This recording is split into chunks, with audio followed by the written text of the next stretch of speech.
sharing right now, and it happens frequently in the United States and probably other countries. It is a very touchy subject for some because some people are not believable and they sometimes shy away from telling their story.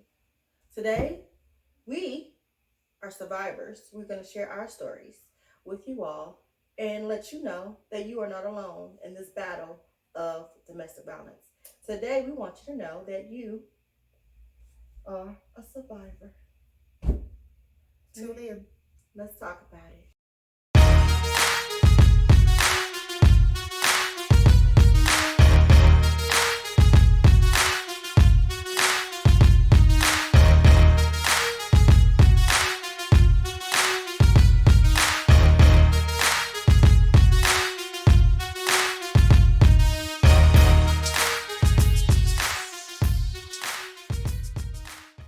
Welcome to Blue Chair Combos. I'm your host, Sophia. And I'm your co-host, Kelly. And we want you to what? Kelly? Like, share, subscribe. To what, Kelly? What is our favorite show? Pages? Go to our Facebook page and like Blue Chair Combos. Also, follow us on Instagram, blue_chair combos. Also, go to our YouTube page and ring that bell. Like, and please comment. Please interact with us. Let us know what you think. If you have any suggestions, comments, we would love to hear from you. Exactly. And today's topic is domestic violence. Love should not hurt. Ooh, it should not hurt. It should not have his hands on you. This is for man. He or she. Yep, that's what I was going to say. It could be man or woman. No one deserves to put their hands been put on. Verbal abuse, emotional abuse. No one sees it, but those words still hurt. They still are your thoughts. And that actually is the first chain of domestic violence that people don't realize. The words. Mm-hmm. In October every year is Domestic Violence Awareness Month. So please be mindful. That's why you see people wearing the purple ribbons and things in October. And it's just to bring awareness to domestic violence. That's something in our community that we don't talk about a lot. And what I found from my own personal experience as well as my professional experience is sometimes people are involved in domestic violence situations that don't realize it's domestic violence. Mm-hmm. Some people think just because they fight back, they fight the person back, that it's not domestic violence. Mm-hmm. People look at the picture of domestic violence looks like the man or the woman that comes in and just punches the person in the eye for no reason, right, just because they had a bad day. Right. That, shoves their face in their food because they didn't like the dinner. That's not just what domestic violence is. Just because you fight back that person does not mean that they're not abusing you. Right.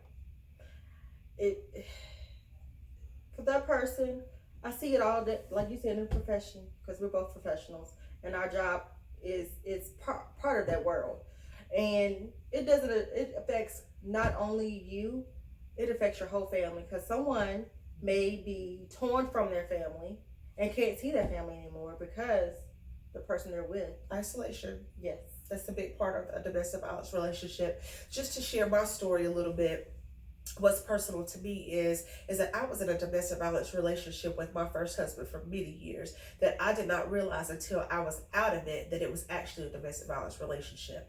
I thought we just fought a lot. I thought just because I would fist fight him. Like he would fight me, I would fight him back. We might be rolling around on the floor, calling the cops, fighting out in the street, trying to hit each other with cars and all these different types of things. And I just thought it was just fussing. I just thought it was just fighting and that we just fought a lot. Mm-hmm. I never for once thought that this person was abusing me. He was verbally abusive, he was mentally abusive, and he was physically abusive. Mm-hmm. He would call me names, degrading, nasty names, and then would have sex with me, and then wonder why I really didn't want to. He would do things like wish death upon me, wow, different things like that. When I was doing things that outside of him, he would try to sabotage that. Like one time, when I was in college, we had an argument about something, and we had got married in the interim of all this because I was crazy, didn't know what I was doing in the interim of all this. My financial aid year, he didn't go to school, so he didn't know what financial aid was like. For my financial aid year, I was on my mother's taxes and it was under my mother and all that. But he and I got married like in the middle of the year. So the following year is when I needed to be filed on his taxes because I didn't work and stuff. So we had gotten into an argument. He actually took time off work and went to my school and went to the financial aid office to tell those people that I was defrauding financial aid. Wow. Absolutely, he did. Tried to get me kicked out of school. That would have been a federal fine. I could have went to prison. It would have been a penalty, the whole everything. But luckily, it didn't pan out for him. They actually looked at my records and realized that they could give me more money than what I was getting. He did a blessing, girl. Absolutely. But just things like that, you know. And at the time, I didn't recognize that to be domestic violence. Mm-hmm. And I'll tell you, after I got out of that relationship, when I was in college and I was taking a DV training, that's when I realized. I was sitting in the middle of that training and I never forget it. It's like a light bulb came on and I was like, oh my God, I was in a domestic violence relationship. Mm-hmm. It was bad. It was nasty. It was terrible. But I thought because I would cuss him out back, because I would fight him back, because if he would break something of mine, I would break something of his. I thought that we were just fighting. Right. But it was really domestic violence. Right. And I didn't realize that. Right. And he was kind of, in a way, making me a perpetrator as well. Because if he would do something to me, I would do something back to him. Wow. And he was making me a perpetrator as well. And I didn't even realize it. See, there's a lot of women that are not fighters, though. Yep, absolutely. You're a fighter. You stood your ground, but he still didn't care about your strength, how much you had, how strong you were. He tried to beat me down. Yeah. No matter. Physically, mentally, everything. Yeah. If you're going to go toe-to-toe, you're gonna go toe-to-toe with them. Absolutely. It could be dangerous. Absolutely. Everybody don't know, and a man is a lot stronger than a woman. Yes, you got some strength, but absolutely, you ain't got no gun or anything to hit them upside the head. Absolutely. Well, I don't want to stress violence. I don't want to do that. Let me not say that. And because it should not even lead there. It should not lead to violence in your relationship from either party to where someone has to be hurt or harmed or death in the relationship. My incident was I was early 20s.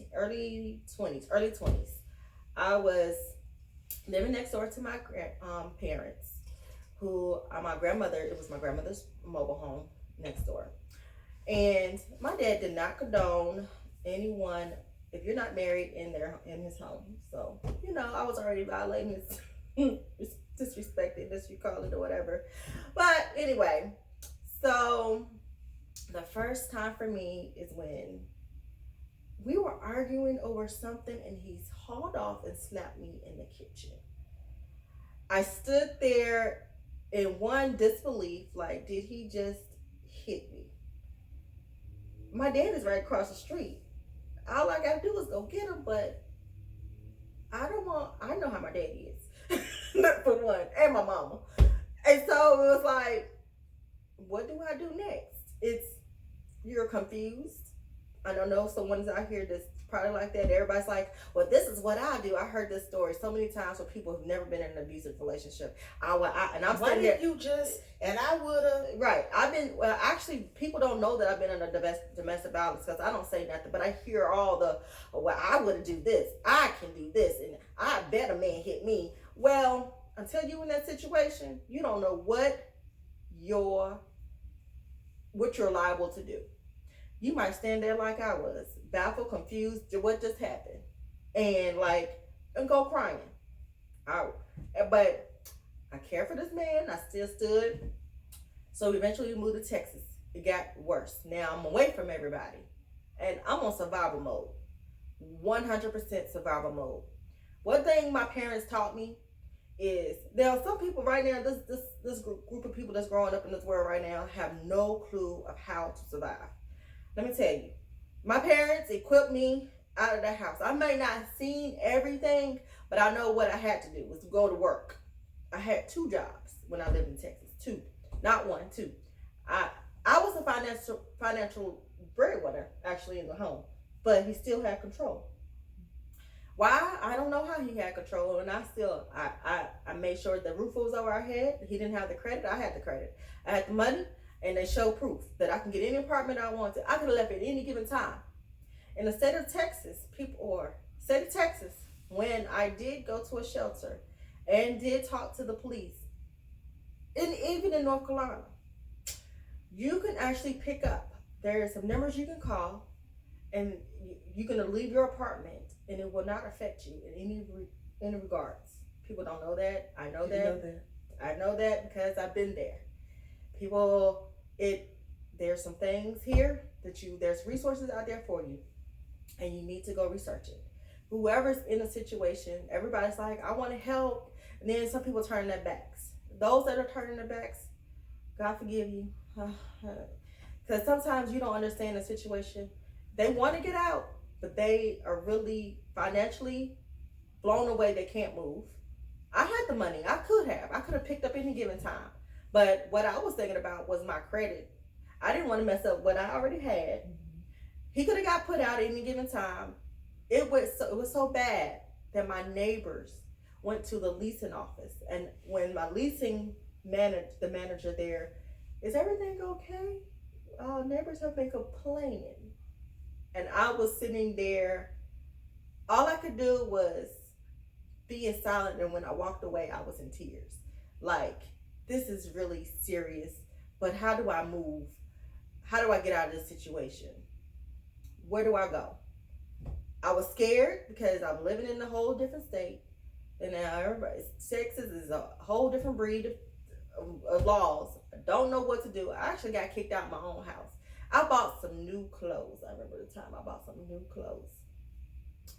He thought I was getting fresh with someone else. He ripped every last one of my clothes up. I just purchased the brand new clothes. I was so in tears. Like, really. And then the police came and they put me out of the home that I'm paying for to go, well, you can go stay with somebody else. What? What? He got a mama here and a brother. You telling me to leave? The whirlwind that someone may go through when doing a domestic violence. There's one more thing I need to share. It's like when you said you didn't want to have, well, he would have sex with you. I did not want to have sex. He forced himself, and that is rape. It's truly rape. Absolutely. It's violation of your rights to want to have sex, and there's a lot of things that go on in domestic violence that people don't talk about because they don't share because they're embarrassed. I'm putting myself out here, but it's the truth. It's what it is. Basically, the point of that piece that we need to stress very clearly is no means no, even in your relationship, even with your husband, even with your live-in boyfriend. If you say no, no means no. Definitely. But domestic violence, love shouldn't hurt. That's our topic for this. It is a very touchy subject. I think I'm getting emotional and didn't even realize I was getting emotional about it. It's tough to talk about, and this is why people don't talk about it. But I definitely think it's a conversation that needs to be had. I think it's watered down to a certain extent when it is had because people think about the worst case scenarios when it comes to domestic violence. But love should not hurt. Him being jealous, wanting to check, wanting you to FaceTime so he can see where you are, making you prove different things, checking your bank accounts. That's not love. It's not cute. It's not funny. It's control. And that's how it all starts. It starts with control. Right. And it is not okay. It's not something that a man or a woman has to put up with. And I want to share this for men. We know that you get abused as well. We know that domestic violence is real for men as well. We don't want to dismiss that, and we want you to understand that you don't have to take that either. I was actually watching 48 Hours this morning before I got ready for church, and the episode was about a police officer who was killed by his ex-wife, and that she was abusing him throughout their marriage. Wow. And had done different things. She had cut his brakes on his motorcycle at one time because she didn't like his bike, and cutting up the furniture in the house and different things like that. And it wasn't a lot that he reported because he was a police officer. Like, why would he, right? You know, why would the stigma that comes along with, oh, he's supposed to be the macho man, and you know what I mean? And she ended up killing him. Wow. And is actually in prison. Well, no, let me back that up. She actually, they had her trial. They had a hung jury because it was one person that was holding out, and they're going to try her again. Wow. But she actually ended up killing him. She admitted to shooting him, but her motives and stuff was different. But the bottom line of it is that there was a pattern of abuse there coming from her. So we know that men get abused as well. Right. And it's just not okay. It's not. It's not. Seek help. Look for your local DV shelters, domestic violence shelters. There's a hotline. I wish I had it posted right here. I can tell you, but it should be on my page. I did promote it on in October about it. Look forward. If you feeling suicidal, because you will have those thoughts. I know I did. Search Put out the credits at the end of the show. Yeah, I will. Just search it out. Know where you can go, how to get help, and I'm also going to be taking donations coming up because April is also sexual assault awareness, and domestic violence usually goes with that. I want to take some donations up for domestic violence shelters like sanitary napkins, toothbrushes, toothpaste, anything that you can help domestic violence shelters of things women need and men need. T-shirts, underwear. Not too many DV shelters are here for men. Um, Maybe that's something I should think about getting together because there's no shelter for men. But anyway, that's my thoughts. But we thank you for tuning in and listening to our story. Something that is very touching to both of us. Um, I hope that it helps someone along the way. And I always say share. If you know someone is going through this right now, share the story. And talk to you next time. Have a good one, guys. Bye.